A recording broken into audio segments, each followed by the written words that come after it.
ng pamamasyal ni Pangulong Bongbong Marcos dyan sa Japan, partner. May ipinagmamalaki, partner.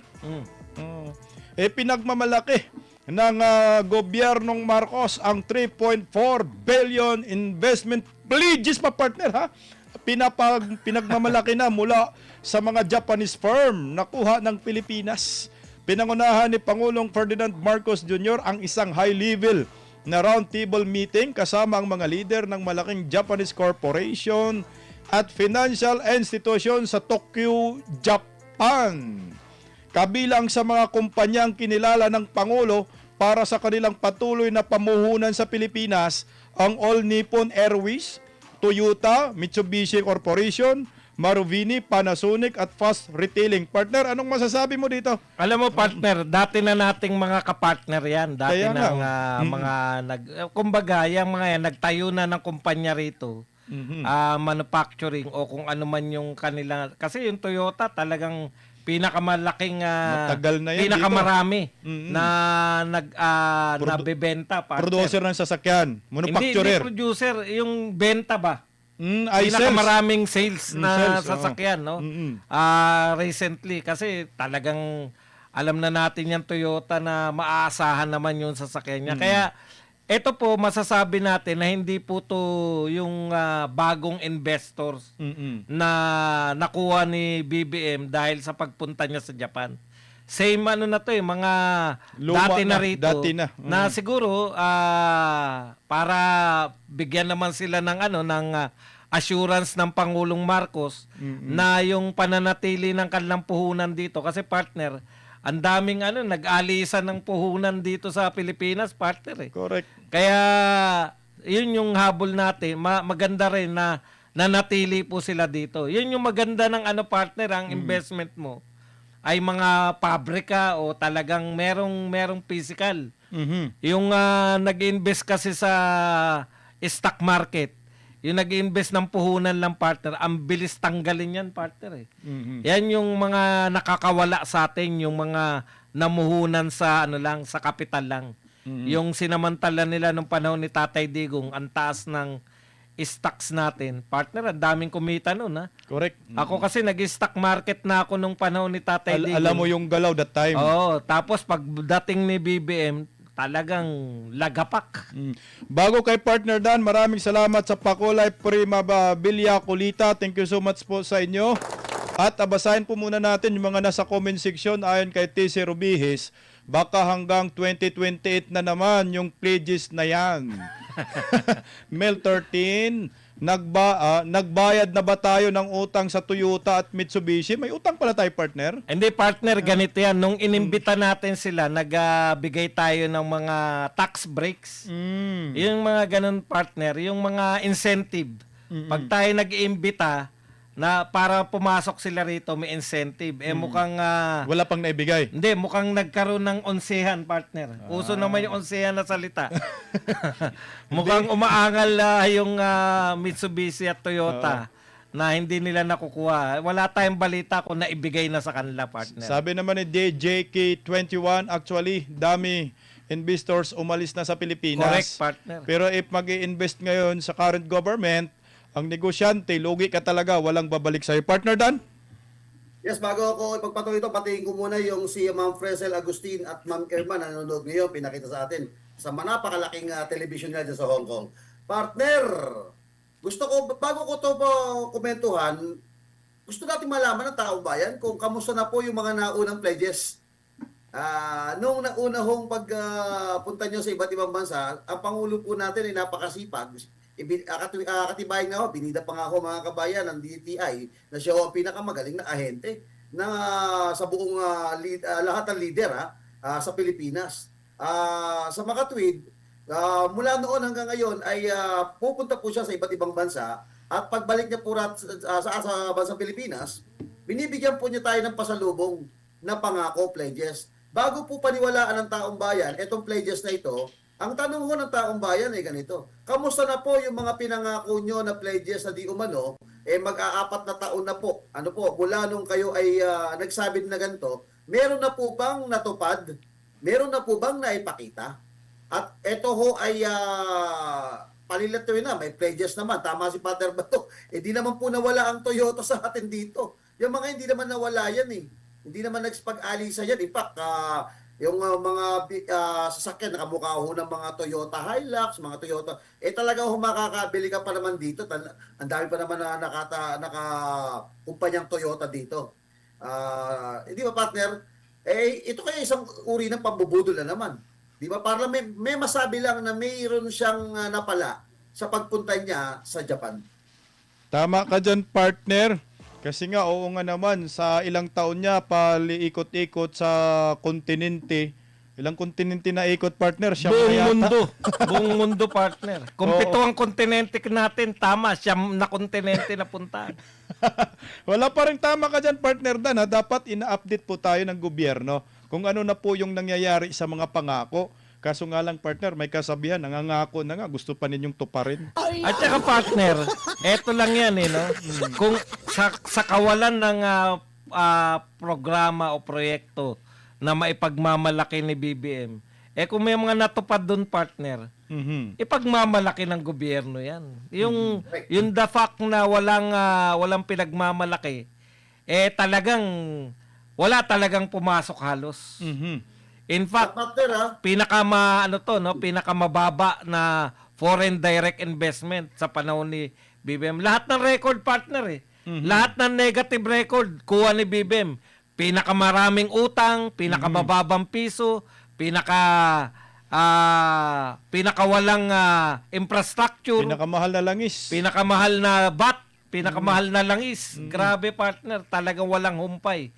Ngayon, yung taas naman ng taas ng presyo ng bilihin, yung inflation. Inflation. 17% ba? At ang ani niyan diyan pinakamataas din na pinakamababa rin na rating, -15. Lahat na lang nandun, partner. Bago si partner Dan, basahin muna natin yung mga nagkomento, partner.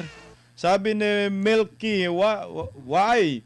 Malaki ang ibinagsak ng foreign direct investment sa panahon ni BBM dahil sa korupsyon, low trust and confidence sa government at high energy cost, partner Dan. Yes, partner, ako masasabi ko lang, dapat ito ipagmalaki dapat ng ni Claire Castro ito. Dapat ito yung binabalita ni Claire Castro para tumaas yung ratings ng Pangulo niya. Kaya nga nung nakaraan, puro sabi mo, partner Bistak, pinangakuhan ka na, gusto mo to pa rin pa. Ngayon, nangangako na naman po. Mula po nang maupo po si Pangulong Ferdinand Marcos Jr., puro lang po pangako ang ibinigay po sa sambayan ng Pilipino. Kaya naman, huwag kang umasa na magbibigyan ka ng magandang ratings ng taong bayan kasi hangin lahat ang binigay mo, kaya binigyan ka ng -15 ng taong bayan. Tama ka dyan, partner. Hangin ang binigay mo, hangin rin ang mapunta sa'yo. Correct. Sabi ni DJK21, kasi magtaka tayo, even Korean President mismo, di-cancel the 27 billion na pira sana ipapahiram sa Pilipinas kasi alam nila na nakawin lang ng Marcos admin, yun palang proven na sa national TV pa yung announcement. Partner Badong? Ayun po, nakakahiya po yun, no? Pag yung may bansang ganyan, sa Asia pa naman, nakita po yan ng mga ibang bansa. Teka muna, bakit nag-withdraw yung, kunwari, sa Europe? Partner, taga-Europe tayo, na tignan nga natin tong Pilipinas, mag-invest nga tayo, biglang nakita yung kapitbahay natin. Na in-announce pa, partner. In-announce yan, di ba? Oo, na Balitang-balita yan na withdraw. Meron na, partner. Nagkasundo na. Yan nga yun, yung mga pag-ikot ni BBM, isa sa ikot niya, nagkasundo na sila na pautangin tayo. Withdraw pa, partner. Talagang, at yun ang kinatwiran, corruption. Correct. Sabi ni Cyril de Guzman, wala na talagang tiwala ang mga taong bayan. Partner Dan? Totoo yung partner kasi kapag sinabi mo kasing pinag-uusapan ng tiwala ng taong bayan, mga partners, mga kababayan na nanonood ngayon, kung tiwala lang ang taong bayan, hindi makukuha ni Pangulong Ferdinand Bongbong Marcos yung -15. Kasi kapag sinabi mong speaking, tiwala pa ng taong bayan, hindi ba taas pa ang trust rating ng taong bayan kung may tiwala pa ang taong bayan? Simple logic lang ho yun. Ngayon, kaya bumabagsak na ganyan ang Pangulo dahil wala nang tiwala ang taong bayan. Bakit nawawala ng tiwala ang taong bayan kay Pangulong Bongbong Marcos? Kasi po mga kabayan, kamukha ho na sinasabi ho natin, ginigisa ho tayo sa mantika. Sa sariling mantika, I mean. Bakit? Isipin nyo ho, yung pera kong binabayad at binubuwis natin, yan din ho ang pinagsusupalpal ho sa atin. Binubusog ho tayo sa kaunting ayuda. Pero ho, ang totoo mga kabayan, bagsak ho tayo.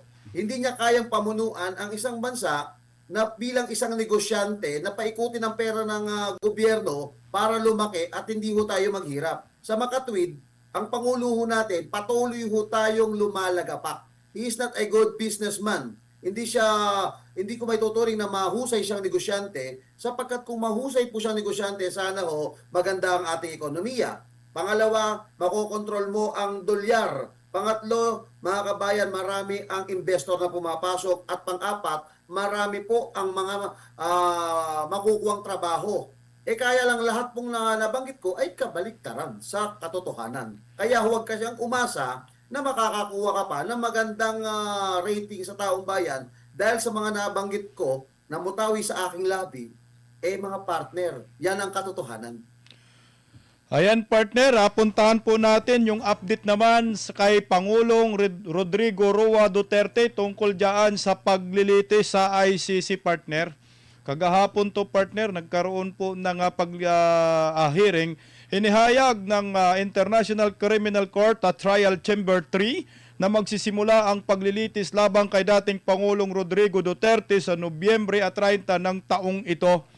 Plano naman ng chamber na magdaos ng paglilitis 5 araw kada linggo. Ngunit dahil sa pabago-bagong kalusugan ng may edad ng akusado, ilinaw ni Presiding Judge sa Joanna Corner na maaari nilang baguhin ang schedule para bigyan ng day off si Duterte base sa isusumiting fitness report. Partner, una na itong inahayag ng korte na utusan nito ang 3 medical expert na dati nang nagsori kay Duterte upang magsagawa uli ng assessment rito partner. At inatasan ng korte ang magkabilang panig na magtulungan sa pagsumiti ng panukalang joint letter of instruction para sa gagawing medical assessment ngayong darating na Miyerkules, June 3, partner Buds? Dito papasok partner yung pagkakaiba ng kultura partner. Mhm. Kasi sa kanila, sanay sila na pag 18 na yung anak, hiwalay na yan, di ba? Lahat yan mga kanluran ng bansa. Oo.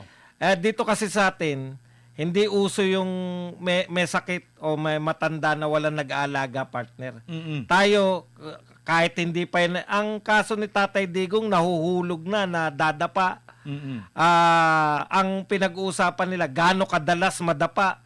Hindi na usapin yun, once na madapa lang partner.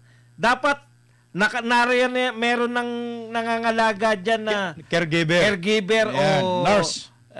Siya ay nasa ospital na. O kung ano pa man yung mabilisan. Sa kanila partner, nagbibilang yata ng kinakailangan munang yung mapatunayan na dugo-dugo muna bago bigyan. Hindi sila papunta partner sa sa interim release Mhm. Ang tinitignan lang nila ilang araw pagpapahingahin si Tatay Digong. Ibig sabihin, aminado sila na hindi na kaya ng matanda yung 5 beses na trial sa loob ng 1 linggo. Pero, ang sinasabi nila, imbis na pakawalan na dahil sa katandaan at dahil sa sakit, yan po, basic human rights yan . Hindi, itutuloy pa rin nila ang pagkakakulong, bibigyan lang ng mga pahinga. Partner Kaya Dan, sabi ko, hindi makatao tong korte na to. correct ka dyan, partner Dan.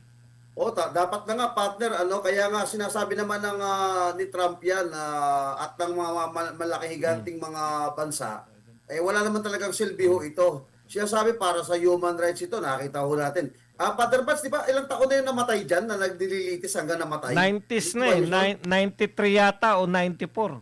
Imagine Nakakulong na, yun, partner, nakakulong. Talaga hong namatay ho yun na inosente at hindi nahatulan. Pero nakakulong ho doon dahil sa ICC. Pero ako sa tingin ko mga kabayan, kahit ho tayo dito, hindi ho natin na ginagalang ang ICC dahil hindi natin kinikilala at walang jurisdiction yan. Pero dahil nakidnap po si dating Pangulong Rodrigo Duterte, eto na nga, yung pinag-uusapan ho dito, hindi nga ho makatao ang ginagawa ng mga taga-ICC ngayon. Imagine, pipilitin mo yung sa edad na ganyan, may Alzheimer's disease na yata si Tatay Digong, makakalimutin na, hindi na naaalala. Pipilitin nyo pang humarap dyan sa ano.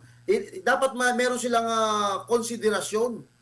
Dito makikita na hindi na humakatao ang ginagawa po ng ICC.